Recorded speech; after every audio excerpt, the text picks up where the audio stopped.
Mesdames, Messieurs, chers collègues, je vous propose de commencer. Comme d'habitude, le programme consistera en une leçon ou une lecture d'environ 1h15. Vous savez que j'ai un petit peu la mauvaise habitude d'être un tout petit peu long, mais je vais essayer de me restreindre le plus possible cette fois-ci, dans la mesure où nous avons aussi dans la deuxième partie un séminaire par le professeur Marc Lecuy que je vous présenterai tout à l'heure, entre les deux présentations, qui nous parlera de passage de la barrière intestinale par un des micro-organismes sur lesquels il travaille, qui s'appelle Listeria. Alors j'ai essayé de... La semaine dernière, vous avez vu la difficulté de la sémantique. On parle de barrière, et ce terme de barrière que j'ai essayé de prendre comme le thème conducteur des cours de cette année recouvre des concepts et des réalités biologiques très très différentes. La notion de barrière d'espèce, comme vous avez pu le voir, est quelque chose de très complexe dans la mesure où elle met en jeu, non pas, comme on va le voir là, la barrière physique de l'épithélium intestinal, si tant est que ce soit déjà quelque chose de simple, ce qui n'est pas du tout le cas, mais quelque chose de très complexe pour la barrière d'espèce qui correspond en particulier pour les virus à une multitude d'étapes successives que le micro-organisme doit passer, une espèce de cahier des charges si ce saut d'une espèce à l'autre veut se faire. Ici, on est dans une réalité un petit peu plus, disons, physique et immunologique qui est lorsqu'un micro-organisme engage une surface épithéliale, qu'il s'agisse de l'épithélium intestinal, respiratoire, cutané, on verra, on déclinera au fil de l'année les différentes situations. Quelles sont finalement les étapes importantes? Comment l'hôte se défend-il? Comment le bactérie ou le microbe agresse-t-il et trompe-t-il ses défenses? Ceci étant dit, pour aujourd'hui, c'est un peu le privilège de ces leçons au Collège de France, c'est qu'on est en quelque sorte incité à essayer d'aller voir un petit peu au-delà des choses quotidiennes. J'ai essayé peut-être de m'aventurer un petit peu, de faire un peu de ski hors piste, ce qui est d'actualité en ce moment, et de vous parler de quelque chose qui est une vision de la barrière intestinale peut-être un petit peu différente de ce que vous attendiez, mais je vous rassure tout de suite, la partie un petit peu plus classique, j'essaierai de vous la traiter lors du prochain cours que je couperai en deux pour garder un petit peu de place pour les pathogènes. Ce que je voulais essayer de voir avec vous, c'est finalement, on parle de barrière, mais est-ce que la barrière est aussi close qu'on veut bien l'imaginer? Et est-ce que les ouvertures éventuelles de cette barrière ont un intérêt physiologique, ont quelque chose de positif pour l'hôte? Et ce dont je voudrais non pas vous convaincre, mais ce sur quoi je voudrais plutôt vous alerter, c'est cette notion un petit peu complexe finalement de notre vie avec le monde microbien et du fait qu'à ces interfaces très stratégiques, que j'ai appelées ici les barrières, se passent des choses qui peuvent se traduire bien sûr par des maladies, mais qui peuvent se traduire aussi en présence en particulier des flores qu'on appelle commensales, on en a déjà beaucoup parlé dans les leçons précédentes, en particulier l'année dernière, par un véritable impact positif sur la physiologie de l'organisme hôte, en particulier de l'homme pour ce qui nous concerne. Donc c'est un petit peu autour de ces notions-là que j'aimerais qu'on puisse réfléchir, sans oublier bien entendu au début de définir un petit peu les concepts et les éléments dont on va parler. Donc le passage de la barrière intestinale par les bactéries, on va parler de bactéries cette fois-ci, on a parlé beaucoup de virus la dernière fois, et où les produits bactériens, ce que je voudrais d'emblée, sinon ma tentative serait vouée à l'échec, c'est de considérer que nous ne parlerons pas uniquement du passage physique de bactéries vivantes à travers cette barrière, telle que je l'ai appelée jusqu'à présent, mais vraiment de produits éventuellement bactériens, et vous verrez l'importance que ça peut avoir. Donc on a deux situations principales finalement. La situation de ce qu'on va appeler très régulièrement la translocation bactérienne ou la translocation de produits bactériens, qui peut être physiologique, et j'aimerais faire un morceau relativement important de ma présentation autour de ça, mais qui peut être aussi pathologique, on le reverra. Et puis à côté de ça, on a une série de bactéries dont je vous parlerai une autre fois, mais dont vous entendrez parler par Marc Lecuy pour Listeria, qui sont ce qu'on pourrait appeler des translocateurs professionnels, c'est-à-dire des bactéries dont la fonction pathogénique, celle qui les caractérise, consiste à envahir, rompre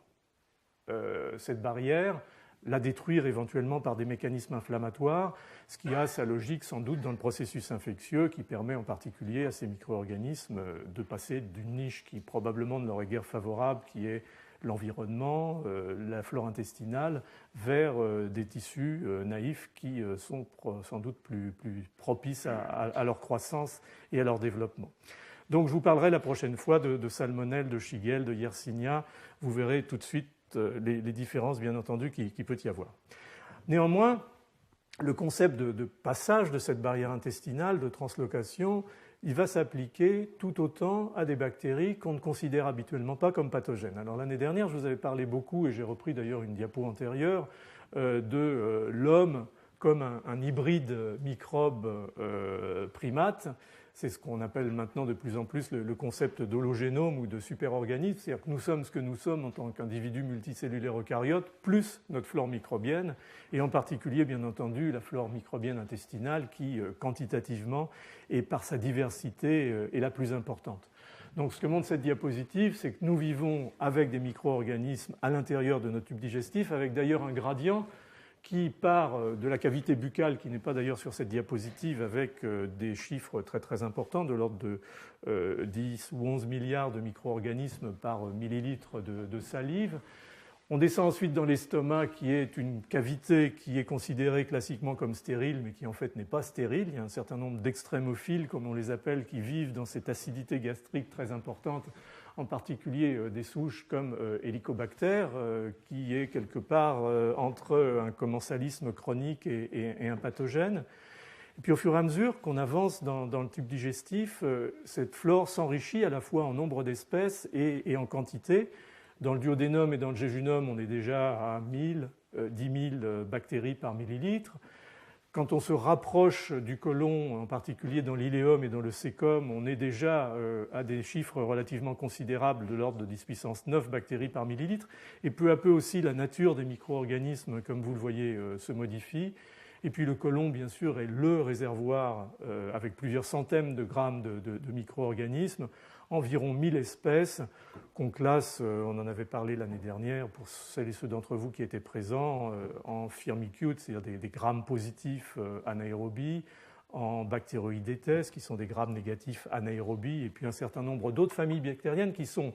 minoritaires sur le plan du nombre, puisque là on parle de l'ordre de 10 puissance 11, c'est-à-dire 100 milliards de micro-organismes par millilitre ou par gramme de sel. Mais malgré leur nombre moins important, les entérobactéries, par exemple, leur fonction dans tout le processus d'interaction est néanmoins essentielle.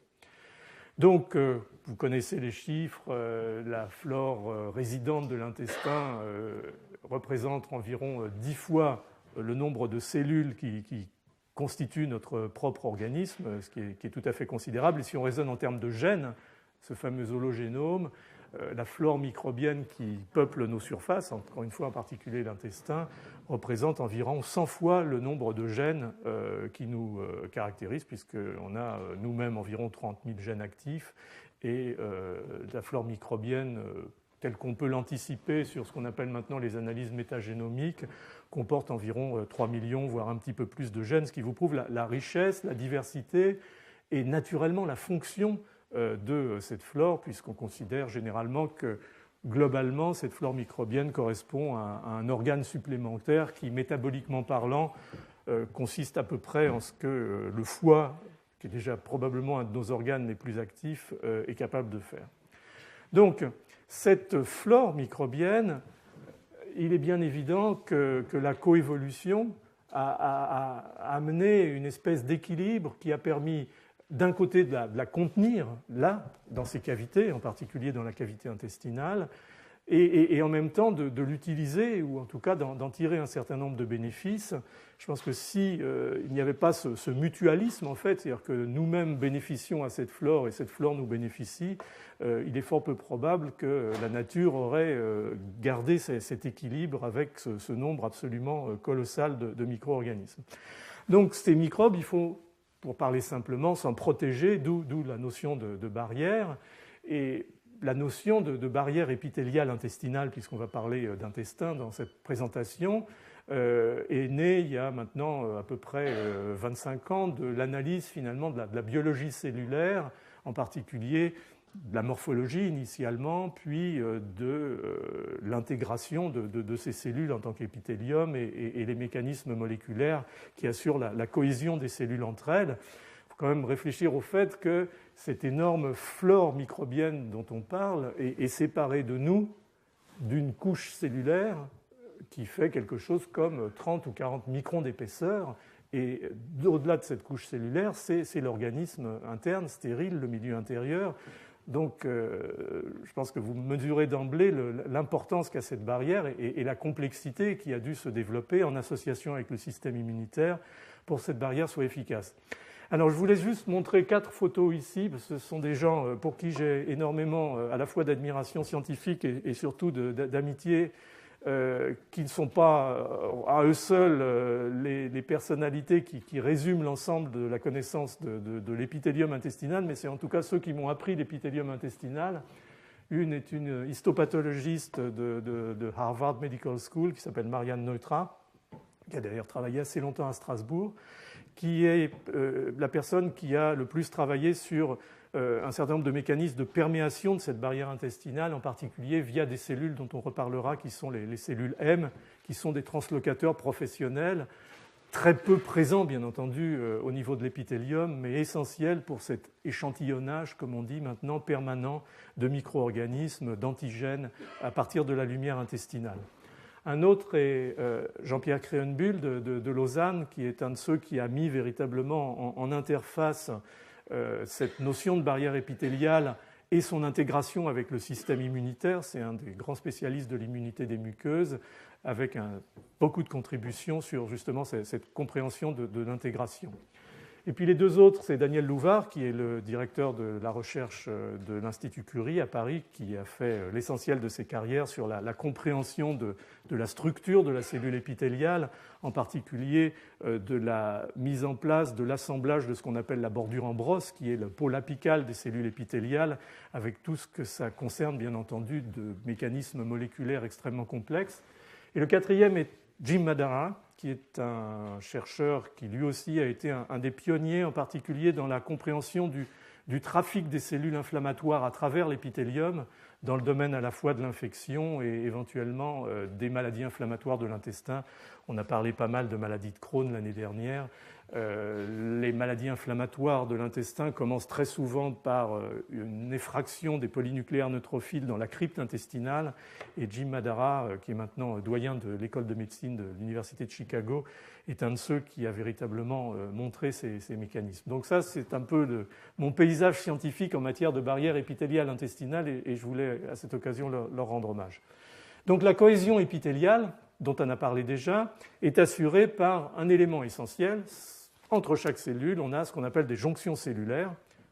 et en particulier la partie haute des jonctions cellulaires, on y reviendra rapidement, qu'on appelle les jonctions serrées, les tight junctions en anglais, et qui finalement établit ce qu'on appelle un principe de perméabilité paracellulaire sélective. C'est-à-dire qu'en théorie, mais heureusement que les théories ne sont pas toujours suivies à la lettre, cette cohésion des cellules épithéliales et la formation des jonctions exclut quasi absolument du mouvement passif les grosses particules hydrophiles, y compris les grosses particules hydrophiles vivantes que sont les bactéries, et éventuellement les macromolécules dont on a parlé, dont on reparlera, qui sont issues de ces bactéries, en particulier le lipopolysaccharide, l'endotoxine et le peptidoglycane. Et une restriction, disons, limitée, partielle, à la diffusion des micromolécules. Donc ça, c'est la théorie. La pratique, bien entendu, c'est que ces micro-organismes sont capables de développer un certain nombre de stratégies et que l'hôte a pu aussi développer un certain nombre de stratégies pour laisser un petit peu de flexibilité dans tout ça et un petit peu de liberté de passage. Je ne parle pas là, bien entendu, de pathogènes.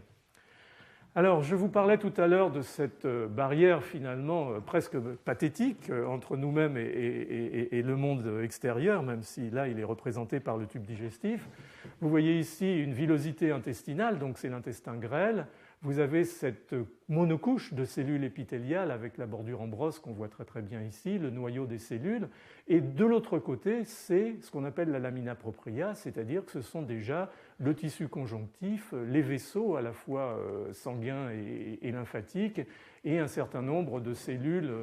en particulier immunologiques, immunitaires, qui sont là un peu en garde, en veille des macrophages, des cellules dendritiques, pour l'irruption éventuelle de micro-organismes ou de produits de micro-organismes. Donc on a là une structure extrêmement à la fois figée sur le plan de sa fonction de barrière et en même temps extrêmement dynamique, puisque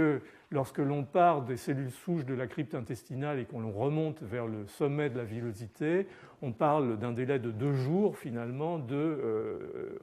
différenciation et de formation de cette barrière, donc quelque chose qui est extrêmement, encore une fois, dynamique et dont les ruptures de la dynamique vont bien sûr faire partie de la stratégie d'un certain nombre de pathogènes pour rompre ces barrières. Alors, on peut se demander effectivement, une fois qu'on a dit ça, et la question se pose de la même façon pour l'épithélium colique, qui lui ne donne pas lieu à des villosités, mais qui donne lieu essentiellement à des cryptes extrêmement profondes, qu'on appelle les cryptes de Lieberkühn. Donc la surface de l'épithélium colique elle est plutôt plate, alors que la surface de l'épithélium de l'intestin grêle est hérissée de ces multiples villosités.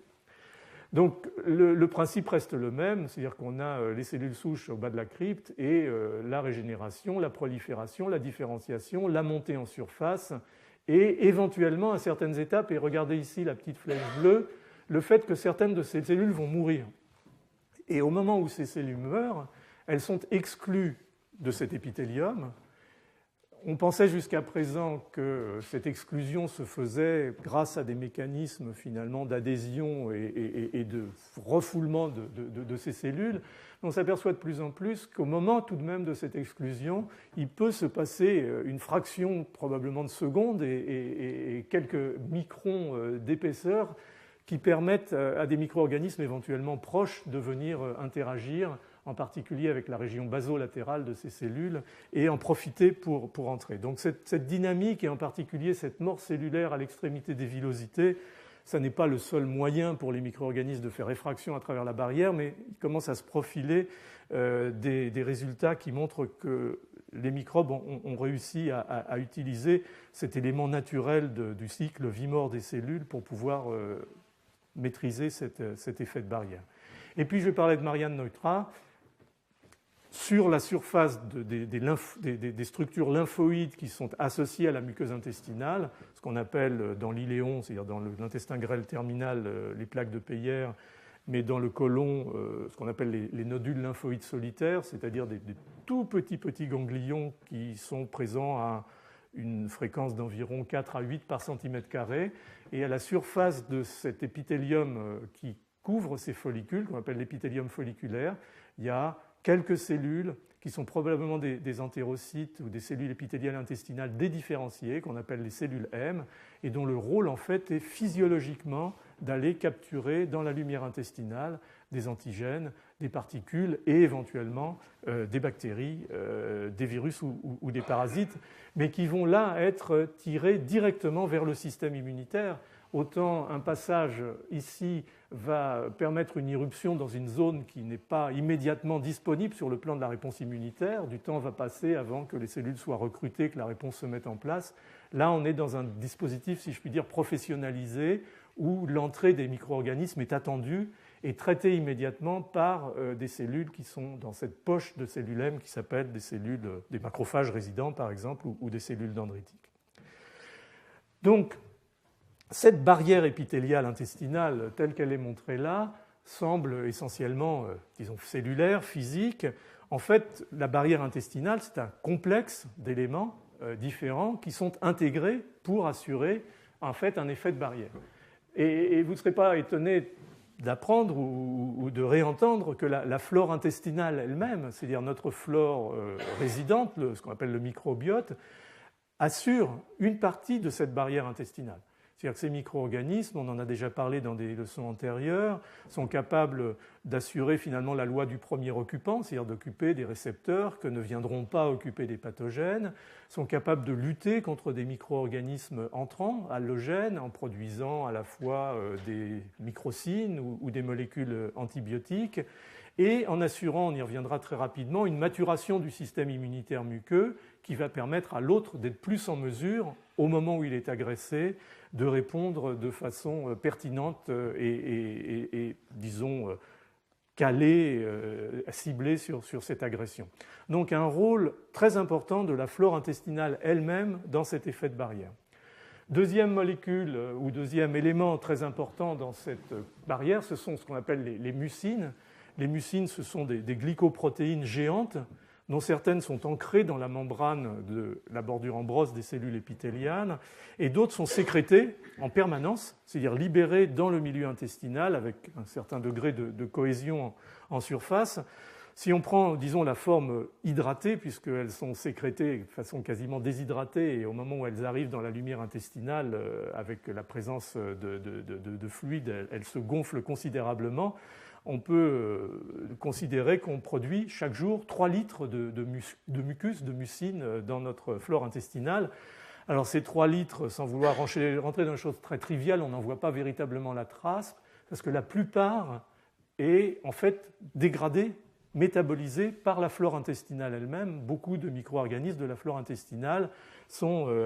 on les appelle mucivores, c'est-à-dire sont capables d'hydrolyser ces mucines et de les dégrader, sinon on se retrouve dans des situations, par exemple les animaux qu'on appelle germ-free, sans flore intestinale, ont des sécomes qui sont 10 fois plus gros que les sécomes des animaux conventionnels avec une flore intestinale, parce que leur sécome est bourré de mucines qui ne sont pas métabolisées correctement.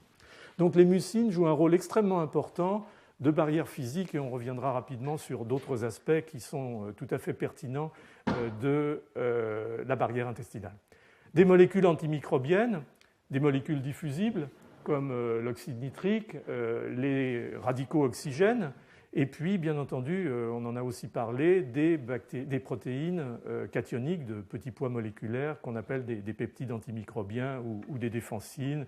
des lectines, des lipases, des phospholipases, finalement du lysozyme, un cocktail d'enzymes et de molécules antimicrobiennes qui assurent une espèce de protection à courte distance de façon à éviter au maximum que les bactéries puissent accéder à la surface de l'épithélium. Les immunoglobulines A, sécrétoires en particulier, qui sont finalement quantitativement parlant, l'immunoglobuline la plus produite dans notre organisme, de l'ordre de 70% des immunoglobulines totales, qui sont dotées finalement d'un répertoire relativement limité, mais avec suffisamment finalement de jeu sur l'affinité de ces anticorps pour assurer une couverture relativement large et, si nécessaire, éventuellement le développement de clones spécifiques de micro-organismes qui font irruption dans cet environnement. Donc c'est finalement, après la barrière physique que représente l'épithélium, on y reviendra d'ailleurs, après la barrière chimique que représentent ces molécules dont on a parlé, c'est, disons, le composant immunologique de cette barrière intestinale, avec un dernier élément qui est la bile, en particulier bien entendu dans l'espace ou dans l'environnement où elle est sécrétée, où elle se retrouve en plus grande concentration dans le jéjunum. La bile, qui est finalement un liquide assez méprisé et probablement extrêmement important, dans la mesure où c'est beaucoup plus que quelque chose qui est nécessaire à disperser les lipides et à faciliter leur absorption. Il semble que dans l'homéostasie de cette barrière intestinale, les sels biliaires jouent un rôle fondamental à la fois antimicrobien, de trophicité sur la muqueuse, de réparation de la muqueuse. Tout ça, ce sont des travaux qui ne sont pas extrêmement appréciés et pourtant probablement extrêmement importants. Et puis, la structure, bien entendu, de l'épithélium, en particulier les jonctions serrées. Donc, je vous ai parlé du mucus et en particulier, je n'ai pas mentionné les cellules qui sont spécialisées. Vous savez que en partant de la cellule souche de la crypte intestinale, en fait, il y a essentiellement 4 lignages qui vont se dériver. Il y a un lignage qu'on appelle les cellules de Paneth, qui sont des cellules dans l'intestin grêle qui restent dans la crypte et qui produisent ce cocktail de molécules antimicrobiennes, en particulier les défensines, le lysozyme et les phospholipases, qui sont d'ailleurs des cellules essentielles parce qu'elles manifestement échangent des signaux avec les cellules souches et permettent l'activation des cellules souches. Donc c'est une espèce de couple essentiel à maintenir. Les cellules épithéliales intestinales standards, bien entendu, en particulier les entérocytes dans l'épithélium intestinal, les cellules entérochromaffines qui vont produire des réactifs essentiel, en particulier toute la partie, disons, neuro-endocrinienne de la physiologie digestive. Et puis, ces cellules caliciformes ou goblet cells, telles qu'on les appelle en anglais, qui sont en fait des entérocytes différenciés avec une poche interne qui contient des globules de mucine. Et comme vous le voyez là, c'est un peu comme des puits artésiens. Ces mucines sont relâchées dans la lumière et vont former cette couche protectrice,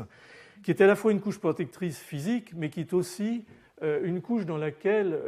toutes ces molécules antimicrobiennes, en particulier les peptides antimicrobiens, vont venir se nicher. Elles s'en servent un petit peu comme d'une matrice. Vous voyez ici la surface de l'épithélium. C'est un travail qu'on a fait il y a maintenant 2 ou 3 ans avec un chercheur du laboratoire qui s'appelle Brice Perandio. Vous avez donc cette surface de l'épithélium, vous avez le mucus avec un peu de la flore intestinale, et vous voyez ici avec un marquage pour HBD3, qui est une des bêta-défensines, des molécules peptides antimicrobiens produites par les cellules épithéliales intestinales,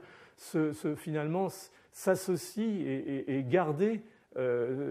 par cette matrice de mucus, de manière en fait à former une espèce de barrière contre laquelle vont venir se heurter les micro-organismes qui vont, pour ceux qui sont incapables de maîtriser ces peptides, être tués sur place. Donc on a pour ces mucines un vrai rôle structurant dans la mise en place des mécanismes de résistance.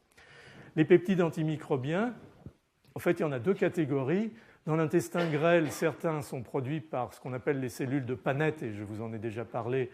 qui sont en fait ici au fond de la crypte intestinale, encore une fois juste voisines des cellules souches. Ils vont produire ce qu'on appelle des alpha-défensines. Et puis tout le reste de l'épithélium, en fait, depuis la cavité buccale jusqu'à la marge anale,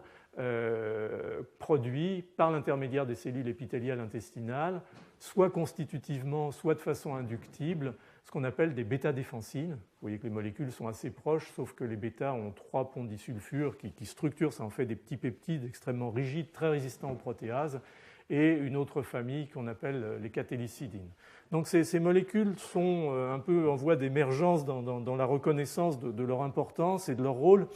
à la fois dans la physiologie, dans le maintien de l'homéostasie, encore une fois dans le contrôle de l'accessibilité de cette flore commensale à la surface de l'épithélium, et puis bien entendu dans le contrôle ou la tentative de contrôle de l'éruption d'une bactérie pathogène. Alors, un des derniers éléments dont je voulais vous parler dans la mise en place de cette barrière épithéliale intestinale, qui a souvent tendance à être un petit peu négligée parce qu'on la voit un peu plus sous l'angle chimique ou sous l'angle cellulaire, épithélial, les jonctions et ainsi de suite, ce sont les IgA, et en particulier les IgA sécrétoires. Donc, l'initiation de cette réponse immunitaire de type humoral, bien entendu de type B, se fait via, encore une fois, la capture de ces antigènes par les cellules M au niveau de l'épithélium folliculaire qui recouvre ces nodules lymphoïdes associés à la muqueuse intestinale. Donc on se retrouve là dans un système de mise en place de la réponse immunitaire tout à fait classique, avec des cellules T, avec des cellules B qui sont activées, avec des plasmocytes producteurs d'IgA qui vont avoir cette particularité de se mettre à circuler par les lymphatiques, le système sanguin, et revenir, ce qu'on appelle homer, c'est-à-dire revenir se relocaliser dans la lamina propria, à distance du site où ils ont été initiés, et finalement couvrir cette muqueuse intestinale, et éventuellement d'autres muqueuses, de cellules prêtes finalement, en présence d'un antigène, à être activées, à produire et à amener à la sécrétion de ces IgA qui vont en fait se lier au niveau de la base de la cellule épithéliale à un récepteur qui s'appelle le poly-IgG récepteur, et ce poly-IgG récepteur va les transloquer de l'autre côté dans la lumière, où elles vont jouer essentiellement un rôle en association avec les peptides antimicrobiens et autres éléments chimiques dans ce qu'on appelle l'exclusion microbienne, c'est-à-dire ce phénomène de refoulement des micro-organismes. Alors un certain nombre de ces micro-organismes vont néanmoins, malgré tous ces mécanismes de protection, et on y reviendra, pouvoir transloquer, c'est-à-dire passer à travers cette barrière épithéliale, soit ici folliculaire, soit ici ce qu'on appelle la barrière épithéliale vileuse ou villositaire. Mais lorsqu'ils vont réussir cette traversée, leur destinée naturelle va être de se retrouver dans des ganglions. Vous savez que tous nos tissulaires finalement sont affiliés, si l'on peut dire, à des ganglions qui sont en charge de recueillir cette information immunitaire que représentent les micro-organismes qui nous envahissent et de la transformer en une réaction immunitaire spécifique avec la production de cellules et d'anticorps spécifiques, bien entendu. Ces ganglions, et ici dans le cas de l'intestin, ce qu'on appelle les ganglions mésentériques, vont représenter un peu notre dernière chance d'arrêter la progression d'un micro-organisme qui aurait réussi sa translocation. Et on y reviendra à la fin. C'est quelque chose qui finalement est en train d'être un peu redécouvert et revisité. C'est le rôle essentiel, un peu de dernière chance de ces ganglions dans l'arrêt du processus de développement infectieux. Et le fait qu'au-delà de ces ganglions, en particulier mésentériques dans ce cas-là, la route est un petit peu libre pour le micro-organisme s'il arrive à passer cette dernière barrière pour disséminer dans l'organisme, dans le cas de la barrière intestinale, par voie veineuse, par voie lymphatique et donner lieu un peu, éventuellement, à une septicémie. C'est ce qu'on voit par exemple dans la fièvre typhoïde. Donc je vous ai dit rapidement les fonctions de ces IgA sécrétoires. En fait, les fonctions sont beaucoup plus complexes. On a participé d'ailleurs dans mon laboratoire à en identifier une ou deux. Mais bien entendu, la fonction principale, et j'en ai parlé déjà, après la liaison de ce dimère d'IgA au poly-IG récepteur, c'est d'être transloqué, de se retrouver ici dans ce compartiment de tri apical de la cellule épithéliale et d'être ensuite exocytosé et venir prendre sa place, encore une fois, au niveau du mucus dans le dispositif global d'exclusion microbienne de la surface de l'épithélium intestinal. Mais il y a d'autres fonctions qui ont été montrées au fil des années, des fonctions de neutralisation intracellulaire, c'est-à-dire qu'en fait, quand dans son trajet transcellulaire, l'IgA va passer vers l'extérieur, elle a de fortes chances à un moment ou à un autre de croiser, d'intercepter le trajet d'un pathogène qui aurait été endocyté à l'intérieur de cette cellule. Et cette présence associée va permettre en fait une neutralisation, et en particulier une neutralisation des virus qui auraient fait effraction dans l'épithélium. On a aussi montré il y a quelques années que ces IgA avaient un effet pro-inflammatoire en interceptant en fait dans ce compartiment de tri apical le lipopolysaccharide qui était absorbé, endocyté apicalement par ces cellules épithéliales, et ainsi de suite. Je pense qu'on est au début en fait de découvrir des fonctions pas nécessairement annexes de ces IgA sécrétoires à côté de la fonction princeps qui est celle de cette exclusion immune, et des fonctions finalement, encore une fois, un peu plus homéostatiques en termes de régulation de l'inflammation, de régulation de la replication de virus inattendus, et ainsi de suite. Et il y a maintenant des évidences très claires que ces IgA sécrétoires ont une fonction homéostatique et pas uniquement une fonction de lutte contre des pathogènes, en particulier invasifs. Il y a des évidences chez les individus. Certaines personnes ont des mutations qui font qu'elles ne produisent pas d'IgA. Leur flore intestinale est plus riche et plus abondante, en particulier dans la région du jéjunum et du duodénum. Et expérimentalement, des souris, en particulier des souris AID qui sont incapables de faire le switch isotypique vers la formation d'IgA, d'IgM et d'IgA, ont une surcroissance de micro-organismes dans leur flore intestinale et font beaucoup plus d'événements de translocation à l'intérieur de l'organisme que des souris naturellement productrices d'IgA. Il y a quelque chose là dans cet établissement de l'homéostasie qui est très important. Je passe rapidement sur les selles biliaires, j'en ai déjà dit quelques mots. À partir du cholestérol, la synthèse dans le foie va donner lieu à en gros deux grandes familles.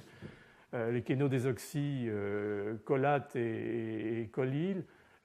qui sont initialement associés aux coenzymas et qui vont être en fait par une liaison amide associés soit à une glycine qui va donner l'acide glycocholique, soit à la taurine qui va donner l'acide taurocholique, et ce sont les deux composants majeurs de la bile, et en particulier bien entendu des fonctions de la bile telles que je les ai mentionnées. Alors, ce qui est intéressant, c'est de voir que beaucoup de micro-organismes qui sont des éléments de base du microbiote intestinal,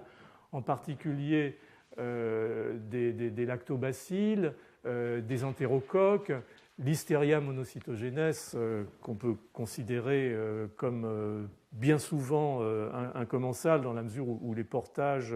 sont asymptomatiques, mais lorsque les doses ou les inoculats deviennent très importants, Marc vous en parlera, est un véritable pathogène qui est capable de passer la barrière. Tous ces micro-organismes qui ont besoin de passer cette étape probablement très délétère du duodénogéjunome produisent des molécules qui hydrolysent finalement cette liaison amide ici et qui vont finalement désactiver les selles biliaires ou en tout cas libérer des molécules qui vont vaquer, si je puis dire, à d'autres occupations, mais oublier un petit peu les bactéries au passage. Donc la production finalement de molécules hydrolysant les selles biliaires est un peu une espèce de fil rouge qui traverse pas mal de bactéries commensales du tube digestif. Alors je vous ai parlé de cette barrière épithéliale intestinale, juste pour la matérialiser un tout petit peu. Vous avez ici la cellule épithéliale intestinale et donc sa base, son pôle basolatéral, et cette structure très particulière de la surface qu'on appelle les microvillosités, en fait, qui sont des replis structurés autour d'un axe qui sont des filaments d'actine avec un certain nombre de protéines d'association qui en maintiennent la cohérence. Et ceci participe d'ailleurs à la fonction d'absorption et de digestion, en tout cas dans la partie haute de l'intestin, puisque ça démultiplie considérablement la surface de l'épithélium en associant ces replis multiples. Vous savez qu'il y a des chiffres, ce sont toujours des projections qui valent ce qu'elles valent, qui disent que si on met à plat l'ensemble de la muqueuse intestinale, en étirant y compris les microvillosités, donc en mettant tout à plat, on est aux alentours de quelque chose de l'environ 200 mètres carrés, c'est-à-dire l'équivalent d'un court de tennis et demi. C'est-à-dire qu'en permanence, on met en présence de l'environnement microbien extérieur, y compris éventuellement des pathogènes, une surface de 200 mètres carrés, ce qui vous montre, si c'est besoin, l'importance d'avoir des mécanismes de défense efficaces.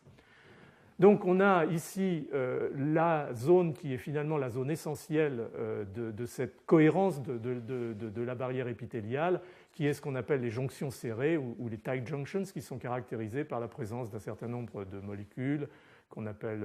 ZO pour Zonula occludens, claudine, occludine. Il y a toute une famille de molécules structurées autour d'un réseau d'actines qui permettent d'assurer un peu comme des boutons pression la formation de cette jonction. Et tout micro-organisme qui veut passer, en tout cas par voie paracellulaire, devra d'une manière ou d'une autre faire éclater, même transitoirement,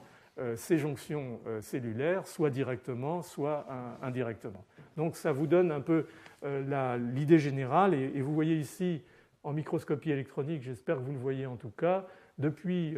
finalement la base de ces microvillosités, et on descend là dans la cellule, la structure de ces jonctions. On a deux membranes qui correspondent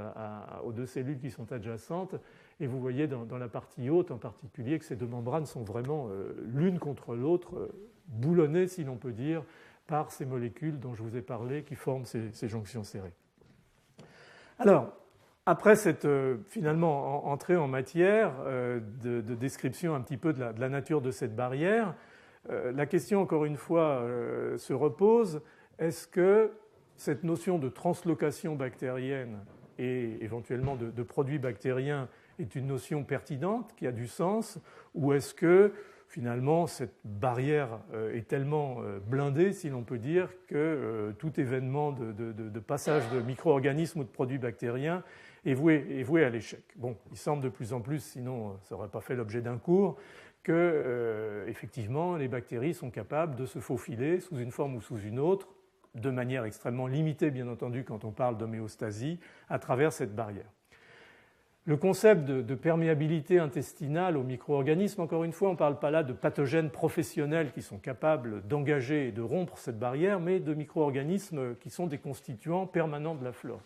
Ce concept, en fait, de perméabilité, d'ouverture possible de la barrière, il a été développé initialement et démontré très tôt dans les années 50, plutôt par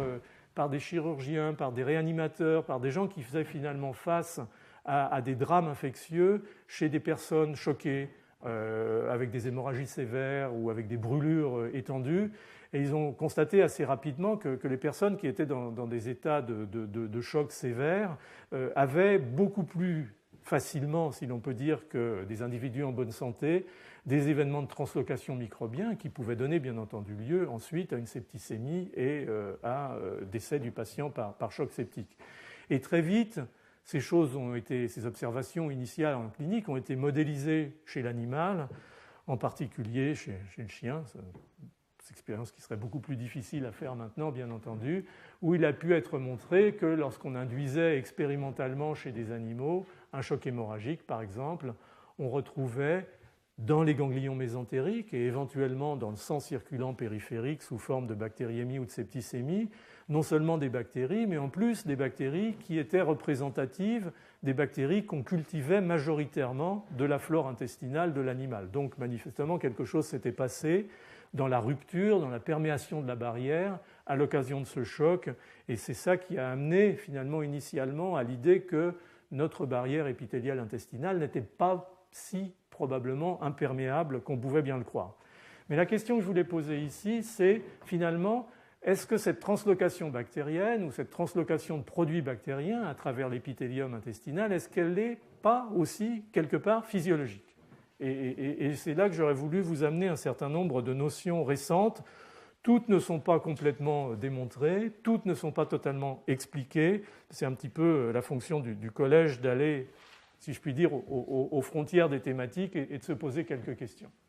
Alors, la première question qu'on peut se poser, bien entendu, étant acquis, entre guillemets, que des bactéries ou des produits bactériens sont capables de passer cette barrière, pour l'instant essentiellement dans des conditions pathologiques, quels types de micro-organismes sont capables de le faire? Et là, on s'aperçoit très rapidement,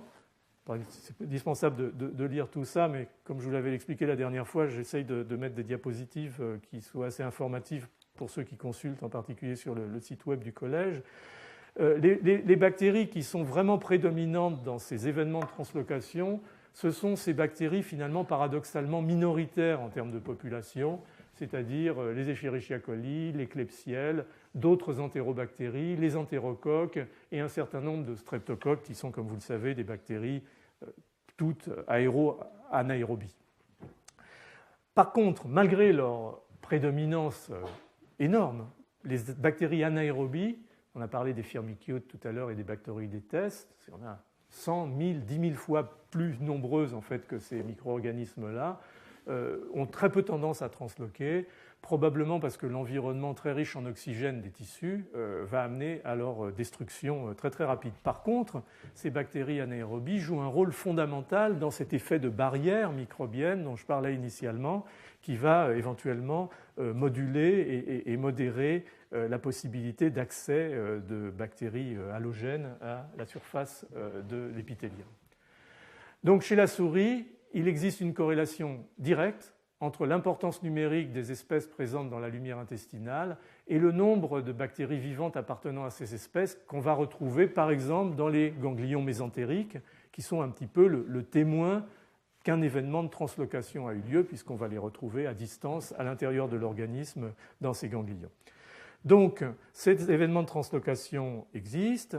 et ne concernent finalement probablement pas toutes les espèces bactériennes présentes dans la flore, mais une certaine partie, et une partie pour celles et ceux d'entre vous qui étaient là l'année dernière, quand j'ai essayé de commencer à définir un petit peu ce spectre qui va du commensal vrai, du symbionte vrai au pathogène, on avait parlé de ces fameux pathobiontes, c'est-à-dire de micro-organismes qui sont un petit peu entre les deux, qui sont à la fois des commensaux présents, en nombre limité certes, mais présents en permanence dans notre intestin, mais qui ont déjà un certain nombre d'éléments de pathogénicité, des endotoxines extrêmement puissantes, un certain nombre de toxines pour les entérocoques, par exemple, des hémolysines. Donc des microbes qui sont quelque part entre les deux, qui jouent un rôle à la fois positif parce qu'ils mettent la pression sur le système immunitaire, en particulier muqueux, mais qu'il faut bien entendu contrôler, et c'est pour ça probablement que leur nombre reste limité. Mais lorsqu'il y a un événement de translocation, c'est eux les plus forts et c'est eux qui vont passer en premier. Alors, où se situent les événements de translocation microbienne? C'est où les bactéries sont-elles capables de passer cette barrière épithéliale intestinale? Alors c'est un petit peu contre-intuitif, mais possiblement, il existe quelques, disons, biais dans les expériences. On considérait généralement que c'était plutôt au niveau du sécom ou du côlon, pour une raison très simple, c'est que c'est là que la flore microbienne est la plus dense, la plus diverse, donc par définition, ce serait, ou ça devrait être là, que les événements de translocation se font, en particulier du fait de la présence de ces entérobactéries et de ces entérocoques dont on a parlé. Cependant, comme je vous l'ai dit tout à l'heure, l'épithélium colique est très bien défendu, probablement à la limite mieux défendu que l'épithélium de l'intestin grêle. La couche de mucus, par exemple, atteint quasiment 1 mm, ce qui est absolument énorme en termes d'épaisseur par rapport à l'épaisseur de l'épithélium lui-même. Ceci dit, quand on introduit dans l'intestin des quantités alors, qui sont peut-être un petit peu extra-physiologiques, c'est là qu'est peut-être le biais expérimental, on s'aperçoit en fait que cette translocation elle survient essentiellement au niveau de l'intestin grêle. Et ça, il y a plusieurs études, j'en ai mis une qui en résume un certain nombre, mais il y en a beaucoup d'autres. Il semble que l'intestin grêle, pour une raison qui reste encore relativement inconnue, est plus apte à assurer cette translocation microbienne et possiblement cette translocation des produits microbiens. Et je n'ai malheureusement pas grand-chose de plus à vous dire là-dessus. Donc, ces bases un peu initiales, presque historiques, les choses se sont construites peu à peu et on s'est aperçu qu'en fait, au-delà de ces situations de drames médicaux, d'immunosuppression massive, de pancréatite aiguë avec choc, de cirrhose, les personnes cirrhotiques ont très facilement des événements de translocation microbienne et font des péritonites, des pleurésies, des septicémies éventuellement avec des micro-organismes qui sont issus de la flore intestinale. Des patients éventuellement ayant un choc hémorragique ou en tout cas une hypotension grave, des polytraumas, des brûlures sévères. En dehors de ces situations sur lesquelles je reviendrai rapidement à la fin et pour vous donner quelques éléments d'explication, il s'avère de plus en plus qu'il y a effectivement la possibilité que les bactéries puissent en ce moment transloquer à travers notre barrière intestinale, qu'elles soient physiquement présentes, vivantes, ou qu'il s'agisse de certains de leurs produits essentiels, en particulier du lipopolysaccharide et du peptidoglycane. Et lorsque l'on fait des études sur des séries, on s'aperçoit qu'on peut détecter des événements de translocation de l'ordre de 5 à 10% des individus, alors que ça peut monter jusqu'à 50%, voire plus, par rapport aux chiffres que je vous donne là, chez des individus dans des drames médicaux, en particulier de choc. Alors le problème qui se pose en fait, c'est celui des outils que l'on peut utiliser pour détecter ces événements de translocation, et les outils sont loin d'être optimaux. On a heureusement, en particulier dans les conditions physiologiques, très peu l'occasion d'avoir des bactéries vivantes qui circulent dans le sang périphérique. La plupart du temps, elles vont s'arrêter, comme je vous l'ai dit, dans les ganglions mésentériques ou éventuellement d'autres ganglions, mais là c'est vraiment au passage de la flore intestinale que se situent les événements les plus fréquents. Et on en est bien souvent à doser des choses qui restent relativement rudimentaires, c'est-à-dire par exemple d'utiliser ce test de l'humulus, qui est un test de gélification de finalement tissu conjonctif d'un crabe de Nouvelle-Angleterre qui s'appelle le horseshoe crab, qui va permettre finalement de mettre en place, c'est un peu comme un test de cascade de coagulation ou de test d'activation du complément, sauf qu'à l'arrivée, on mesure la gélification de ce produit en présence de l'endotoxine. Et c'est finalement souvent par l'intermédiaire de ce marqueur, de ce biomarqueur, qu'on va apprécier éventuellement le passage de micro-organismes qui est quand même relativement rudimentaire et insuffisant. Alors on développe des méthodes de plus en plus, en particulier de PCR multiplex sur la base du génome d'un certain nombre de micro-organismes bactériologiquement, statistiquement présents dans ce type d'événement. Mais pour l'instant, il y a beaucoup de travail à faire pour standardiser et se mettre d'accord. Donc, on est dans une problématique finalement à la fois de détection de l'événement et dans une problématique de nature finalement de cette translocation. Est-ce que ce sont des bactéries seules qui passent ou est-ce que ce sont des bactéries véhiculées par des cellules, en particulier du système immunitaire? Il y a tout un tas de questions qui restent encore, en règle générale, en suspens, en particulier par manque finalement d'informations et d'analyse scientifique, parce qu'on s'est beaucoup plus focalisé sur les mécanismes d'invasion par les bactéries pathogènes. Alors, est-ce qu'on peut essayer de dresser un petit peu une carte des situations dans lesquelles des bactéries vont traverser la barrière épithéliale intestinale? En gros, il y a 4 situations ou 4 conditions qui permettent ce passage. Le premier, c'est celui classique qui est d'ailleurs utilisé par les bactéries pathogènes, mais ça peut arriver pour un certain nombre de bactéries de la flore, des symbiontes, c'est l'endocytose, c'est-à-dire qu'elles vont véritablement être transloquées à travers, depuis l'apex jusqu'à la base, la cellule épithéliale et être délivrées finalement au niveau latérobasal. Dans d'autres circonstances, les bactéries vont éventuellement, comme je vous l'ai dit tout à l'heure, prendre avantage d'événements de mort cellulaire ou de cytotoxicité, donc de rupture même transitoire de la jonction cellulaire pour passer par voie paracellulaire cette fois-ci, de l'autre côté de la barrière épithéliale. Il semble, et je pense que Marc éventuellement vous en parlera, que les cellules caliciformes soient des zones un petit peu fragiles où les jonctions cellulaires ne sont pas trop bien établies et où des événements de translocation pourraient aussi se faire. Et puis plus récemment, même si ça reste encore relativement discuté, il a été montré, je vous montrerai un film très très rapidement, que des cellules dendritiques étaient capables d'émettre des pseudopodes qui se glissaient tout en maintenant une structure de jonction cellulaire à travers les cellules épithéliales, capturaient des bactéries dans la lumière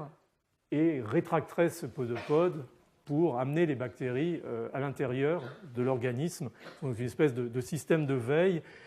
qui, d'après ce qu'on commence à voir actuellement, a probablement été un tout petit peu surinterprété dans sa réalité. Les méthodes maintenant d'analyse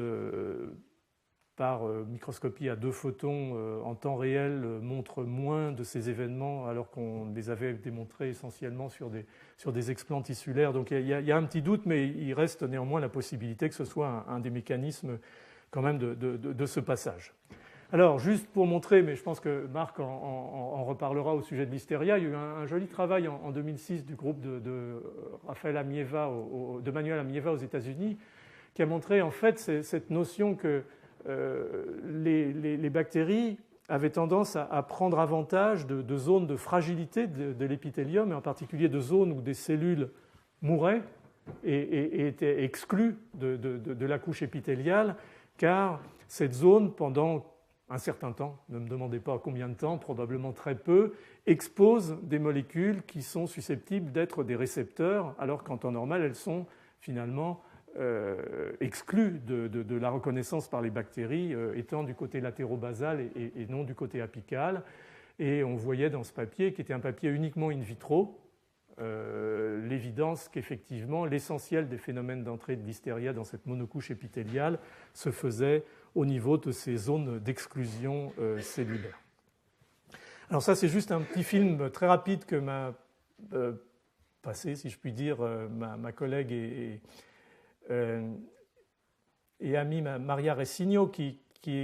en fait est une observation en microscopie à 2 photons et en fluorescence qui montre ici, avec le DAPI, les noyaux des cellules épithéliales, et cette cellule dendritique, finalement, qui émet un pseudopode vers la lumière intestinale. En rouge, ce sont des bactéries pathogènes, ce sont des salmonelles. Et vous voyez qu'en coupant dans cette zone, on voit apparaître des corpuscules rouges, j'espère que vous les voyez ici, qui correspondent aux bactéries qui ont été capturées par la cellule dendritique et qui sont ramenées à l'intérieur de la lamina propria, à l'intérieur de l'organisme, en fait. Alors, ça, c'est dans une vision finalement un peu mécanistique des processus. Si on commence à intégrer des notions un petit peu plus précises, et en particulier d'immunologie, un des éléments importants, et ce travail ici le démontre, c'est que la réaction inflammatoire, qui peut être partie de cette interface microbe-cellule ou secondaire à ces événements pathologiques, par exemple de choc et d'anoxie, va amener à une déstabilisation et une perméabilisation de la barrière épithéliale intestinale, en particulier le tumor necrosis factor, le TNF, rompt la fonction de certaines molécules, et en particulier des occludines qui forment les jonctions serrées, en altérant la phosphorylation d'une myosine qui assure leur fonction, et vont finalement ouvrir, éventuellement transitoirement, mais ouvrir la barrière épithéliale intestinale. Donc la réaction inflammatoire elle-même a un rôle de rupture, et un certain nombre de micro-organismes, en particulier pathogènes, vont utiliser cette rupture de la barrière épithéliale pour rentrer, c'est en particulier le cas de Shigella. Alors, je vous ai parlé de facteurs, de produits microbiens, à défaut des microbes eux-mêmes. En fait, je vous parlais de deux facteurs microbiens essentiels qui sont ceux qui sont étudiés en matière de translocation. C'est le lipopolysaccharide, qui est l'élément de structure de la membrane ou de la feuillet externe, de la membrane externe des bactéries à Gram négatif, et le peptidoglycane, qui est ce qu'on appelle le mur bactérien, qui est présent en très grande quantité à la surface des bactéries à Gram positif et en plus petite quantité entre les deux membranes internes et externes dans les cellules, dans les bactéries à Gram négatif. Alors vous savez, on en a parlé beaucoup dans les leçons précédentes, l'année dernière, l'année précédente aussi, que ces motifs microbiens spécifiques du monde prokaryote sont reconnus par des récepteurs particuliers, en particulier ce qu'on appelle les toll-like récepteurs en surface et le toll-like récepteur 4 qui reconnaît le lipopolysaccharide, l'endotoxine, et les molécules NOD à l'intérieur du cytoplasme cellulaire qui reconnaissent des fragments du peptidoglycane qu'on appelle les muropeptides. Alors l'endotoxine, c'est une molécule qui en fait est formée de deux sucres sur lesquels sont branchées des chaînes longues d'acides gras acylés de 14 ou 12 carbones, avec en particulier pour les entérobactéries cette liaison très particulière qu'on appelle la liaison acyle-oxyacyle, qui en association avec des phosphorylations sur ces deux sucres assure l'endotoxicité, c'est-à-dire la fonction endotoxique de cet élément, donc qui est l'élément essentiel qui compose le feuillet externe de la membrane externe des bactéries à Gram négatif et sur lequel viennent se brancher les sucres, ce qu'on appelle les chaînes latérales, qui vont assurer cette couverture polysaccharidique à la surface de ces bactéries. Pour ce qui concerne les bactéries à Gram négatif et à Gram positif, leur mur bactérien subit une espèce de turnover, de modulation permanente, de dégradation et de resynthèse qui amène à la libération d'éléments qui sont en fait des éléments qui assurent la structure de ce peptidoglycane. Ce sont en fait des chaînes de N-acétylglucosamine et d'N-acétylmuramique qui sont liées entre elles par des petits ponts peptidiques. Et en fait, lorsqu'ils sont fragmentés, on va voir se former ce disaccharide avec une partie de ce pont peptidique, et en particulier une molécule qui s'appelle le muramyl dipeptide, murnac-glucnac ALA-D-glu, qu'on voit ici, et qui va être senti par ces molécules intracellulaires qu'on appelle les molécules NOD, en particulier NOD2. Et lorsqu'il s'agit des Gram négatifs, on va avoir la libération d'un muramyl tri- ou tétrapeptide, avec en particulier en position 3 ce mésodiaminopimélique qui est caractéristique, disons grossièrement, du monde des Gram négatifs et éventuellement de la grande famille des bacillus. Donc on a là des molécules qui sont à la fois des témoins de la présence bactérienne et des effecteurs de la présence de ces bactéries dans l'organisme. Alors, pour être un peu dans cet état d'esprit de finalement que représente la possibilité de ce passage physiologique de la barrière épithéliale intestinale, je vous l'ai représenté de deux façons. Une façon qui serait, disons, relativement simpliste et physiologique classique. On est ici du côté de la lumière, on a les bactéries, et puis je vous ai mis sous forme de petites étoiles ce qu'on appelle les PAMP, c'est-à-dire le lipopolysaccharide ou les fragments de peptidoglycane, le muropeptide. Et un certain nombre de ces bactéries vont passer éventuellement cette barrière, se retrouver dans la lumière, pas dans la lumière, dans la lamina propria, dans l'organisme, à l'intérieur de l'organisme, comme on l'a dit, ainsi qu'un certain nombre de ces fragments, et éventuellement avoir un certain nombre d'effets dans l'organisme. Mais ce qu'on peut essayer si on peut se mouiller un petit peu, si je puis dire, on peut essayer de présenter les choses un petit peu différemment. Ça revient à ce que je vous ai dit au départ. On peut imaginer que la coévolution entre nous-mêmes et cette flore microbienne massive, encore une fois en quantité et en diversité, nous met dans la capacité de considérer que cet épithélium, finalement, c'est presque un épithélium qui enveloppe un organe. J'ai parlé de l'organe supplémentaire tout à l'heure,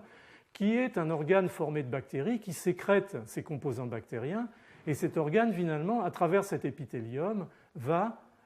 sécréter, libérer un certain nombre de composants bactériens, encore une fois, les muropeptides dont on a parlé, et le lipopolysaccharide et sans doute d'autres, ainsi qu'un certain nombre de cytokines, de chimiokines, de médiateurs, de modulateurs qui sont en fait produits par l'épithélium en réponse à la présence de ce micro-organisme et qui font en fait partie de cet équilibre qui s'est établi. Et donc l'idée est de se demander finalement si, pris sous cet angle-là, on peut arriver à observer et éventuellement à terme à conclure qu'on est là dans une véritable fonction d'organe, dans une véritable fonction quasiment de sécrétion endocrine, et que ces produits sécrétés grâce ou par les bactéries vont avoir un rôle littéralement d'hormone et participer finalement à un certain phénomène ou à certains phénomènes de régulation totalement physiologiques. Alors ces mécanismes de régulation, ils peuvent s'effectuer au niveau du foie, ils peuvent s'effectuer au niveau du tissu adipeux, au niveau des vaisseaux, au niveau du système nerveux central. Et je finirai ma présentation en vous donnant quelques exemples de ces possibilités qui s'ouvrent à l'heure actuelle. Alors, bon, je vous ai parlé beaucoup de lipopolysaccharides. Il semblerait que ce soit peut-être parfois un peu l'arbre qui cache la forêt et que d'autres produits bactériens soient présents en permanence, circulant, un peu comme des hormones, encore une fois, dans notre sérum. Et je vous ai présenté ce papier ici que je vous détaille en 2 secondes, qui a été publié dans Cell Host and Microbe en 2008. En fait, on savait depuis très très longtemps que le levure Candida albicans pouvait prendre ce qu'on appelle une forme invasive, c'est-à-dire se différencier, former des hyphes qui sont des structures qui permettent au Candida albicans, par exemple, d'aller envahir le tissu pulmonaire. On savait qu'on pouvait déclencher ce phénomène de différenciation de Candida albicans en ajoutant du sérum humain. Bon, il pouvait s'agir de tout et de n'importe quoi dans le sérum humain. Ce que ces chercheurs japonais ont fait, c'est par chromatographie et par ensuite spectrométrie de masse, d'identifier finalement, d'abord d'isoler, puis d'identifier les composants du sérum humain qui étaient susceptibles d'assurer cet événement de transition et de différenciation de Candida albicans. Et la grande surprise a été que ce composant du sérum humain, c'était en fait des muropeptides, c'était du peptidoglycane, c'est-à-dire des composants du mur bactérien. C'est-à-dire que nous avons, circulant dans notre sang, en plus d'un peu d'endotoxine probablement, du peptidoglycane qui a sur ces cellules exactement le même effet qu'a du peptidoglycane ici, extrait par exemple des Escherichia coli ou je pense que c'était des streptocoques. Donc, ce type d'expérience montre que nous avons en permanence, comme nous avons des hormones thyroïdiennes, comme nous avons de l'insuline, des éléments microbiens qui circulent et qui sont issus de cet organe finalement que constitue la flore intestinale. Alors, à quel niveau, dans quelles conditions est-ce que ces produits microbiens peuvent véritablement jouer un rôle physiologique? Et encore une fois, pour l'instant physiologique, en sachant que les dérapages sont souvent très, très proches et on va en reparler très, très rapidement. Alors, je voulais juste, et ce sera là-dessus que essentiellement je terminerai la présentation, vous parler de 3 situations. La première dont on a déjà parlé, qui est la maturation, éventuellement le maintien du niveau de veille du système immunitaire à la fois muqueux et systémique. La deuxième, c'est l'équilibre du métabolisme des sucres et des lipides. Et le troisième, c'est, alors là c'est sans doute celui qui est le plus apte à amener un certain nombre de questions et à demander finalement des confirmations et des analyses moléculaires plus poussées, le développement du système nerveux et le contrôle de l'activité et du comportement. Mais je vous montrerai un papier non encore publié d'un de mes collègues au Karolinska Institute à Stockholm qui tendrait à montrer qu'on est là dans quelque chose de tout à fait passionnant. Alors très rapidement, la flore microbienne intestinale est indispensable à la maturation du système immunitaire intestinal et elle l'est à 2 niveaux. À la fois au niveau d'ailleurs de la maturation vasculaire, vous voyez ici le réseau vasculaire en vert, je crois que c'est un anticorps FITC anti-Villebrand, qui montre à quel point il peut être atrophique dans une villosité intestinale d'une souris dépourvue de flore intestinale, axénique, germ-free, et à quel point il peut être développé dans une souris qui a une flore intestinale normale. Alors quel est le rôle de la translocation d'éléments microbiens, puisque les éléments microbiens sont assez peu reconnus à la surface de l'épithélium intestinal. Il est fort probable qu'il faut que certains de ces éléments soient transloqués pour amener à ce type d'événement de différenciation. Donc on est là déjà dans un élément de physiologie appliqué au développement, et non seulement au développement vasculaire, mais aussi au développement de systèmes immunitaires muqueux, puisque ce que montre cette diapositive en haut, c'est que chez des souris sans flore intestinale, les cellules CD4, les cellules CD8, les plasmocytes producteurs d'IgA sont quasiment absents des villosités intestinales, et seulement en présence de souris conventionnelles, c'est-à-dire ayant une flore intestinale, on va voir se développer et se peupler la zone de la muqueuse intestinale par ces cellules immunitaires. Donc un vrai rôle local, mais un très joli papier de Sell du groupe de Dennis Casper à Harvard, et le premier auteur était Sarkis Masmanian, qui maintenant a son labo à San Francisco, qui est un type très très original, qui a montré que, en fait, non seulement ces micro-organismes étaient capables de moduler le système immunitaire muqueux intestinal, mais qu'ils étaient aussi capables, fort probablement, de jouer un rôle dans la maturation du système immunitaire périphérique. Et une des jolies expériences qui a été faite a été de travailler avec un des anaérobies qui peuplent l'intestin, qui est Bacteroides fragilis, qui est connu pour exprimer une capsule polyosidique qu'on appelle zwitterionique parce qu'elle est bipolaire, elle est amphipathique, elle est chargée positivement et négativement, ce qui a un impact sur les cellules du système immunitaire. Et clairement, les bactéries en fait capsulées dans ce papier, peuplant l'intestin, donnaient lieu à une maturation du système immunitaire périphérique avec plus de cellules CD4, par exemple, plus de cellules CD8, et dans la rate de ces souris, des follicules lymphoïdes qui étaient beaucoup plus volumineux en fait, et matures que celles de rates d'animaux peuplées avec la même souche de Bacteroides fragilis, mais mutante, c'est-à-dire n'exprimant pas ce polysaccharide capsulaire. Donc ce papier apportait à la fois deux concepts intéressants. Le premier, c'était le processus de maturation possible grâce à un composant microbien à la fois local et systémique. Et deuxièmement, la capacité de montrer qu'une seule molécule, d'une seule espèce bactérienne, pouvait aboutir à ces processus de maturation, ce qui, pour moi, même si les différences observées sont jugées par les immunologistes professionnels un petit peu limitées, a été quand même un papier conceptuellement tout à fait clé. Alors, le deuxième aspect est l'idée que les microbes affectent le système immunitaire. Bon, on peut admettre que ça va bien et qu'on s'y attendait un petit peu, même si les choses vont encore mieux quand on le démontre clairement. Mais ce qui a été un petit peu la révolution, qui a d'ailleurs été engagée en partie par le groupe de Jeff Gordon aux États-Unis, pas plus qu'un petit peu d'ailleurs, où Marc Lecuy a fait son stage postdoctoral d'ailleurs, c'est la notion d'une interface avec le monde microbien qui va au-delà de ces aspects immunitaires et qui rentre, encore une fois, dans la physiologie et dans le métabolisme. Et j'ai choisi, parce que j'aime bien faire la promotion de mes amis et collègues, et puis parce que c'est mérité de toute façon, de vous montrer en deux mots, et vous aviez entendu un séminaire l'année dernière, pour celles et ceux d'entre vous qui étaient là, du travail de Rémi Burcelin, qui est un endocrinologue et diabétologue et qui s'est mis, on collabore avec beaucoup de plaisir, sur cette interface et le rôle des microbes. Et je vous commente quelques diapositives ou quelques figures de quelques papiers qu'il a publiés récemment, simplement pour montrer où peut se situer cette interface.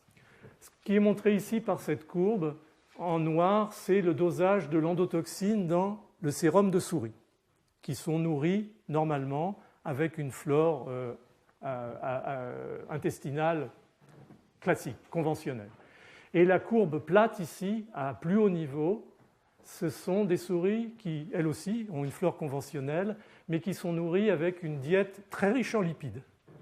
Donc ce que montre en fait ce travail d'emblée, c'est que cette diète très riche en lipides facilite la translocation de l'endotoxine bactérienne, donc facilite le passage soit de bactéries vivantes, soit de bactéries mortes, soit de produits bactériens. Donc il y a une rupture de la barrière épithéliale intestinale liée à cette alimentation trop riche en lipides, qui se traduit d'ailleurs dans des modifications de composition de la flore, puisque certaines bactéries, en particulier certaines bifidobactéries, disparaissent lorsque l'alimentation ou la diète est trop riche en lipides. Alors ce qu'ils ont fait en plus, puisqu'ils sont diabétologues, c'est de regarder finalement, cette fois-ci en perfusant de l'endotoxine chez des souris, ce que ça donnait sur, bien sûr, les titres de lipopolysaccharides. Alors, quand on perfuse de l'endotoxine chez une souris, on fait monter son niveau d'endotoxine, ça, ce n'est pas une surprise. Mais lorsque l'on donne simplement à cette souris une diète riche en lipides, comme on voit ici, on arrive à des niveaux quasiment équivalents à, sinon plus, de ce qui a été transfusé ou perfusé à l'animal expérimentalement. Si on fait un test de tolérance au glucose, les animaux, et ça c'est pas une surprise pour les diabétologues, qui sont soumis à une diète riche en lipides, ont une mauvaise tolérance au glucose et ont des niveaux d'insuline beaucoup plus élevés, puisque l'insulinémie court après la glycémie, qui court elle-même après ce retard de prise en charge de ces sucres. Donc là, il y avait des observations, mais qui étaient un petit peu des corrélations, qui ne disaient pas c'est l'endotoxine qui est responsable de ces phénomènes d'intolérance au glucose et d'hyperinsulinémie, et peu à peu, si on continue ce processus, bien entendu, d'obésité des animaux. Alors ce qu'ils ont fait dans une autre série, dans un autre papier, c'est de traiter ces animaux après avoir subi les mêmes conditions expérimentales par des antibiotiques, et de montrer effectivement que l'ensemble des processus qu'ils avaient mis en évidence avec une flore naturelle, normale, conventionnelle, étaient altérés et que l'on revenait ou qu'on avait tendance à revenir à la normale lorsqu'on traitait ces animaux par les antibiotiques. Et pour faire une longue histoire courte, comme disent nos amis anglo-saxons, ce qu'ils ont pu montrer, pour résumer la situation, c'est que cette alimentation riche en graisse facilite la translocation de micro-organismes, de bactéries et éventuellement de produits bactériens, et que cette translocation de micro-organismes, de produits bactériens, va amener essentiellement une réorganisation, un remaniement de la fonction des macrophages en particulier, qui sont associés à la graisse mésentérique au niveau de l'intestin, et qu'en réalité, l'ensemble de ce processus va amener à une réaction inflammatoire qui elle-même, par des mécanismes un petit peu compliqués dans lesquels je n'ai pas le temps de rentrer, va apporter cette résistance à l'insuline. Donc il y a une vraie boucle qui commence à être assurée maintenant, qui montre que des bactéries en présence d'une diète riche en lipides sont capables de transloquer ou de transloquer certains de leurs produits, que ces produits transloqués qui sont éventuellement portés par des apolipoprotéines vont activer les macrophages présents dans la graisse mésentérique, et c'est dans cette zone-là, essentiellement, semble-t-il, que vont s'enclencher ces phénomènes, ce qui fait finalement, de l'obésité et du diabète. Bon, tout commence avec le régime riche en graisse, hein. Je ne suis pas en train d'essayer d'excuser quoi que ce soit, mais amène à une nouvelle vision de cet aspect du métabolisme qui est celui d'une participation d'éléments de la flore microbienne à ce phénomène qui est lié essentiellement finalement, ou qui lie finalement résistance à l'insuline, diabète, obésité et inflammation, en particulier via l'activation de ces macrophages du mésentère. Donc il y a là un aspect nouveau, si vous voulez, et qui ouvre bien sûr des perspectives de prise en compte des maladies métaboliques. Puis le dernier point sur lequel je voulais insister, qui est sans doute peut-être le plus excitant à l'heure actuelle, c'est dans cette idée de passage et régulier de produits microbiens dans la circulation, et finalement, presque tout à l'heure, enfin, j'ai plus que presque dit qu'on pouvait presque les considérer comme des hormones. Est-ce qu'on a véritablement la possibilité d'un impact de ces produits microbiens transloqués sur le système nerveux, dans certaines limites qui sont bien sûr à définir. Alors, on sait depuis des années, les gens qui ont travaillé sur muramyldipeptides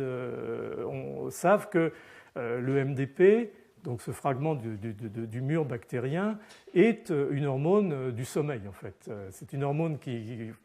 c'est une molécule qui induit une réaction inflammatoire. On sait maintenant par les molécules NOD et par l'activation en particulier de systèmes qu'on appelle très généralement inflammasomes, qui sont marqués par la libération d'interleukinin bêta. Mais à côté de ces fonctions inflammatoires classiques, qui sont un peu l'arbre qui cache la forêt, on avait oublié un peu des vieux papiers, enfin vieux, tout est relatif, hein, du siècle dernier en tout cas, qui montraient que le muramyl dipeptide injecté, infusé à des lapins, donnait des ondes lentes, c'est-à-dire induisait le sommeil très rapidement, avant même qu'une réaction inflammatoire éventuellement ne soit visible. Donc l'idée que quand même, il se passait peut-être autre chose que simplement de l'inflammation. Et donc, en deux mots, je terminerai sur le travail d'un collègue et ami du Karolinska qui s'appelle Sven Peterson, qui est lui aussi un type assez original, et qui montre, ou qui est en train de montrer en fait que le microbiote intestinal semblerait avoir un rôle sur le développement cérébral et en fait sur le comportement avec un imprinting, une imprégnation qui se fait dès la grossesse, c'est-à-dire que le fœtus a cet imprinting cérébral et va se manifester à l'âge adulte pour des raisons éventuelles sur lesquelles je vais revenir. Donc, ce qu'a fait Sven, et il m'a autorisé, il m'a d'ailleurs envoyé un papier qui est en cours de révision en m'autorisant à en parler ici, c'est de montrer que, en fait, alors, suivez-moi bien, les nouveau-nés, on parle de souris là, hein, on n'est pas chez l'homme, les nouveau-nés axéniques, c'est-à-dire n'ayant pas de flore intestinale, naissent avec une activité motrice, ça n'avait jamais été regardé, accrue et une augmentation des conduites à risque en comparaison des souris colonisées par un microbiote normal. Donc le statut de naissance axénique, en particulier à partir de mères axéniques, c'est-à-dire la mère est germ-free, elle accouche dans des conditions sans micro-organismes, d'enfants bien entendu sans micro-organismes, ces enfants ont un comportement, ces petits ont un comportement anormal, ils circulent beaucoup et ils n'ont pas peur. Ils vont au bord et ils tombent. Et ça ressemble d'ailleurs, enfin, j'exagère un peu, mais ça ressemble au comportement ce qu'on appelle le syndrome des enfants hyperactifs, mais je pousse peut-être un petit peu loin. Donc ça, c'est un premier élément. Et en fait, ce phénotype de comportement anormal est associé à l'altération de l'expression de gènes qui sont impliqués dans la production de messagers secondaires et en particulier dans la potentialisation synaptique à long terme. Donc, je vais vous montrer très rapidement les expériences qu'ils ont faites. La première, c'est pour montrer, vous regardez simplement ces schémas, en fait, on met ces souris dans des cages, dans des espaces de mobilité, et on trace en temps réel le parcours qu'elles suivent. Et ce que l'ensemble de ces expériences montre, pour simplifier un petit peu les choses, c'est que les souris, donc germ-free, c'est-à-dire sans micro-organismes, sans flore, nées de mères, sans micro-organismes, sans flore, ont une activité, en particulier à la périphérie de ces cages, c'est-à-dire d'exploration beaucoup plus intense. Vous voyez que si vous comparez à ça, les deux, lorsqu'on compte les événements de ce qu'on appelle le cabrage, c'est-à-dire la souris qui se met sur ses pattes de derrière et qui se relève, il y en a beaucoup plus, ou en tout cas significativement plus chez les souris qui n'ont pas de flore intestinale. Et lorsqu'ils regardent les phénomènes d'anxiété, en particulier le temps passé dans le noir ou à la lumière, ou lorsqu'ils regardent dans des labyrinthes le niveau de risque que prennent les souris, ils s'aperçoivent que ces souris hyperactives ont un niveau d'anxiété plus faible, elles vont plus volontiers s'exposer à la lumière et ont en fait des conduites à risque. Elles vont jusqu'au bout de ces labyrinthes, là où une planche est devant le vide, et elles vont éventuellement tomber. Donc, bon, c'est pas moi qui l'ai inventé, c'est Sven Peterson, et il n'y a pas de raison de ne pas croire ces résultats qui ciblent une zone du cerveau qui est importante dans cette régulation du niveau de motricité, qui est le corps strié, le striatum. Alors, ce qu'ils ont fait ensuite, étant donné que, disons, les hormones qui modulent, ou les médiateurs qui modulent ces niveaux d'activité et ces niveaux d'anxiété sont souvent des molécules qui sont liées à l'adrénaline, à la noradrénaline, à la dopamine et au 5-HT, et ils ont dosé, 5-hydroxytryptamine, excusez-moi, ils ont dosé ces médiateurs sur des coupes de cerveau, et ils se sont aperçus qu'effectivement, il y avait des niveaux plus élevés chez les animaux qui étaient dépourvus de flore intestinale. Alors, ce que je ne vous ai pas dit, c'est que s'il repeuplait les souris à la naissance par une flore conventionnelle, ça ne changeait pas du tout leur comportement. Par contre, s'il repeuple la mère avant la fécondation par une flore conventionnelle, l'exposition du fœtus à cette mère qui a une flore conventionnelle permet de rétablir la situation, de diminuer cette hyperactivité motrice et de ramener de monter le niveau d'anxiété au niveau normaux habituel. Et ça s'accompagne, je ne rentre pas dans les détails, ils ont regardé par ce qu'on appelle microarray, c'est-à-dire l'expression, le profil d'expression de gènes importants dans la maturation du système nerveux, avec des différences d'expression importantes, à la fois au niveau de l'hippocampe, qui est important dans tout ce qui concerne la mémoire, l'humeur, l'anxiété, le cortex et bien entendu le striatum pour toute cette intégration des systèmes et du niveau d'activité motrice. Ils ont regardé aussi le niveau d'expression en présence ou non d'une flore d'éléments importants de la formation des synapses, en particulier de la synaptophysine et d'une molécule qui s'appelle PSD95, qui est en fait une molécule d'échafaudage qui assure l'intégration du cytosquelette, qui permet la mise en place des récepteurs au glutamate, par exemple, ou à la dopamine. Et ils se sont aperçus que dans le striatum, par exemple, le niveau d'expression était beaucoup plus élevé chez les animaux sans flore microbienne que chez les animaux présentant une flore microbienne. Donc la première évidence que on ne peut pas pour l'instant dire exactement quels en sont les mécanismes moléculaires et la régulation, soit des produits métaboliques de la flore intestinale qui diffusent. On sait que certaines bactéries, par exemple, produisent du tryptophane ou altèrent le métabolisme du tryptophane, ce qui va impacter sur, par exemple, la biosynthèse de la sérotonine, soit par la présence de produits microbiens qui véritablement traversent la barrière, comme par exemple les muropeptides, le muramyldipeptide, qui, je vous l'ai montré initialement, est aussi un élément qui impacte sur le rythme du sommeil. On est là peu à peu dans une situation où on est en train de réaliser que peut-être cette flore intestinale qui nous peuple, au-delà de ce qu'on a pu dire sur son rôle physiologique, métabolique, éventuellement pathologique, elle a créé avec la coévolution une espèce au centre, à l'interface, un phénomène un peu d'osmose qui fait que certains produits bactériens peuvent avoir été accaparés par notre organisme, pas bien entendu pour assurer les mécanismes fondamentaux du métabolisme ou du développement, mais pour assurer ce qu'on appelle en anglais du fine-tuning, c'est-à-dire des événements de maturation finaux. Et on est peu à peu en train de rentrer dans un peu un nouveau concept, en tout cas pour ce qui concerne ces aspects-là de neuromicrobiologie et de compréhension éventuelle de est-ce que, par exemple, à la naissance, la différence de flore qui peut coloniser et peupler un enfant en fonction du fait qu'il soit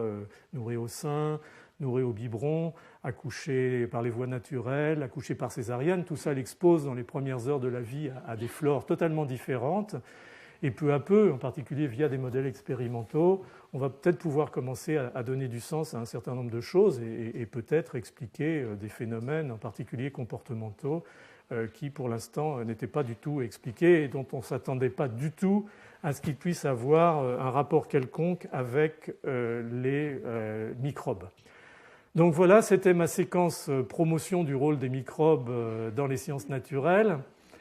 Je vous donne ça pour réflexion. Vous aurez les références. Vous pouvez, pour ceux ou celles que ça intéresse, lire les articles. Je vais m'arrêter là. Je parlerai en introduction, en fait, la première fois des aspects pathogènes de la translocation. Ce n'est pas très gênant, je pense. C'est peut-être aussi bien de vous laisser sur ces aspects un peu de rêve de ce que sera